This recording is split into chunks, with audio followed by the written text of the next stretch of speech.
Bonjour à toutes et à tous et bienvenue chez les Chroniques du Commander. Je suis Ragun et aujourd'hui on va partir sur Capenna, le nouveau plan proposé par Wizards qui nous renvoie au temps de la prohibition américaine. Cette semaine on va parler des cartes les plus intéressantes que je trouve pour le Commander et je vous propose qu'on attaque cette deuxième vidéo par les rares et mythiques de l'extension Les Rues de la nouvelle Capenna.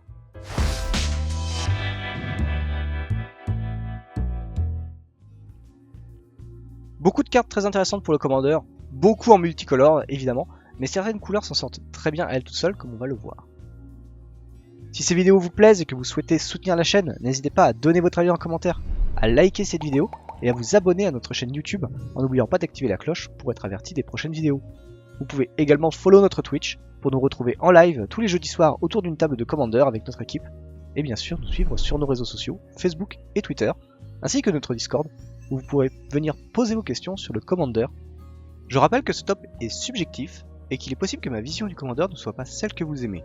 N'hésitez pas à visionner la première vidéo de ce top qui était consacrée aux communes et peu communes de l'extension, ainsi que celle dédiée au duel Commander. Comme je parle rarement d'une carte deux fois dans deux vidéos, il est possible que certaines s'y soient retrouvées. Je commence en blanc avec une belle mythique qui est la fontaine à Halo. Un artefact vraiment chouette qui fait tout ce que l'on attend de lui en blanc. Il crée des jetons, il pioche et il fait gagner. Il nécessite quand même d'avoir pas mal de créatures pour activer tout ça, mais rien qu'un moteur de pioche facile à activer est déjà très bien. Les nouveaux généraux donnent envie de monter un jeu avec beaucoup de créatures en rouge, vert, blanc, et cet artefact y aura une place toute dédiée. J'aime beaucoup la garde du sanctuaire également. Un gros ange 5-5 vol pour 6 qui doit être détruit 2 fois minimum pour s'en débarrasser, et peut substituer des compteurs pour piocher des cartes. Gros body même pour un ange, et les deux capacités sont très intéressantes. On regrette de ne pouvoir activer ces capacités qu'une fois en arrivée de jeu ou en attaque. La grosse mythique de limité plaira sans aucun doute aux amoureux des anges et trouvera une place dans les jeux de tribaux dédiés. Parmi les 5 enchantements de cachette que Wizards a créés pour l'extension, l'une des meilleures est la blanche. Pour 5 vous allez créer une masse de jetons à chacune de vos phases d'attaque, et l'effet reste même après avoir joué la carte exilée par la première capacité de l'enchantement. La carte fonctionne dans beaucoup de jeux et un effet passif comme celui-ci est très intéressant et plaira à de nombreux joueurs. Pour le bleu, j'ai beaucoup aimé à armes égales. L'éphémère dont son coût est réduit si un adversaire a pioché 3 au minimum. Très intéressant pour punir les gourmands de la table qui se gloutonnent en piochant beaucoup. Maintenant, c'est à nous de rigoler et de récupérer des cartes. Je ne sais pas si les niveaux 8 ou plus aimeraient jouer cette carte, car elle coûtera en général 3 bleus minimum pour la jouer, et ça peut être assez contraignant suivant notre mana base. Le déchiqueteur de registre, petite 1-3 pour 2 qui va grossir toute seule en fonction de si nos adversaires aiment jouer beaucoup de sorts. J'imagine très bien poser cette 1-3, et à mon prochain tour avoir une 3-5, voire au tour suivant une 5-7 minimum pour seulement 2 mana. La carte me semble très forte dans un jeu plutôt agressif qui profiterait de cette défausse pour alimenter le cimetière, ou juste d'avoir un pseudo Tarmogoyf avec des ailes, pour envoyer de grosses volées dans la face de nos adversaires. Et enfin, le Kraken de réservoir. 6-6 pour 4 avec un effet politique sur le texte, ça me semble tout à fait sympathique dis donc. La carte est un petit peu chère à jouer et difficile à tuer, mais il va être compliqué d'infliger des dégâts car vos adversaires pourront se concerter pour l'empêcher d'attaquer. Qu'un cela ne tienne, vous gagnez un joli poisson en compensation, et peut-être qu'à un moment, ils prendront peur de la légion de poiscailles que vous allez lever grâce à eux. Et au pire des cas, ça vous fait un Kraken de plus pour votre jeu de Tribal Tentacule. 2 gros coups de cœur pour le noir avec l'altération de cimetière. L'enchantement cachette noire qui va meuler ma bibliothèque à chaque tour. Le coût en mana est vraiment peu cher pour l'effet très intéressant qu'elle procure. Baltor récupère encore une fois une très jolie carte à tester. J'aurais préféré l'avoir sous forme de créature pour respecter le thème du deck qui se focalise beaucoup sur ce type de permanent justement, mais je vais quand même réussir à faire de la place pour tester tout ce qui arrive dans l'extension. Autre carte potentielle pour Baltor, et en plus c'est une créature, l'espionne sanguine. 2-3 menaces et lien de vie, c'est déjà beau, mais en plus elle a 2 autres capacités. On va pouvoir sacrifier des créatures pour surveiller les cartes du dessus de notre bibliothèque, et si jamais on a 5 cartes de valeur de mana différentes à notre étape de fin, on peut payer 2 points de vie pour piocher une carte.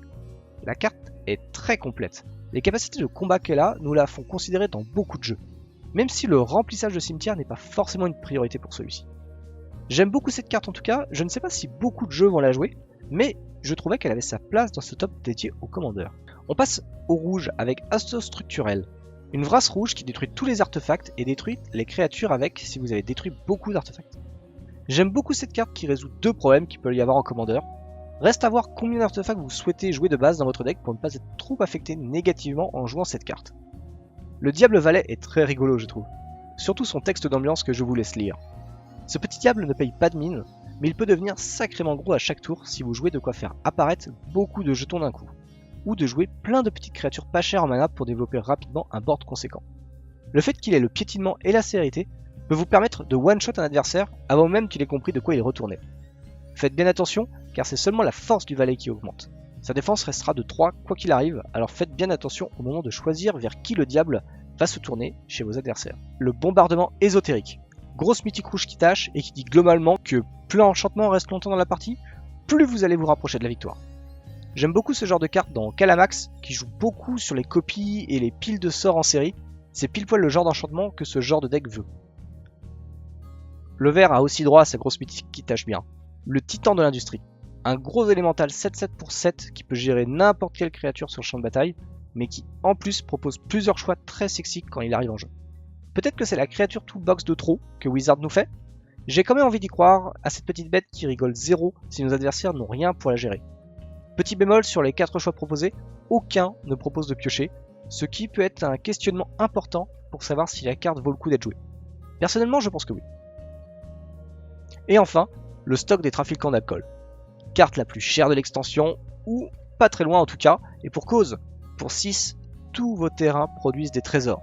Ça veut dire que tout le mana dégagé qui ne vous sert à rien en temps normal, en fin de tour adverse, vous allez pouvoir les convertir en jetons trésors, accumuler une énorme quantité de jetons et finir vos adversaires avec un sort dévastateur et très cher en mana.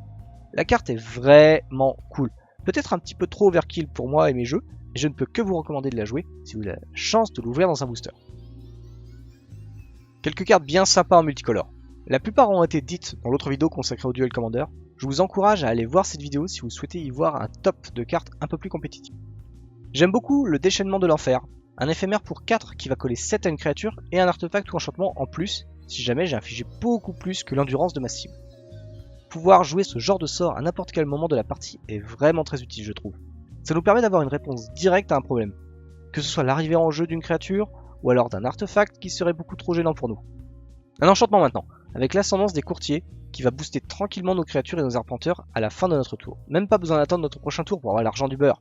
Avec cet enchantement, nos jeux full arpenteurs vont monter en niveau beaucoup trop rapidement pour nos adversaires et nous rapprocher plus rapidement vers les ultimatums dévastateurs que l'on connaît chez certains planeswalkers.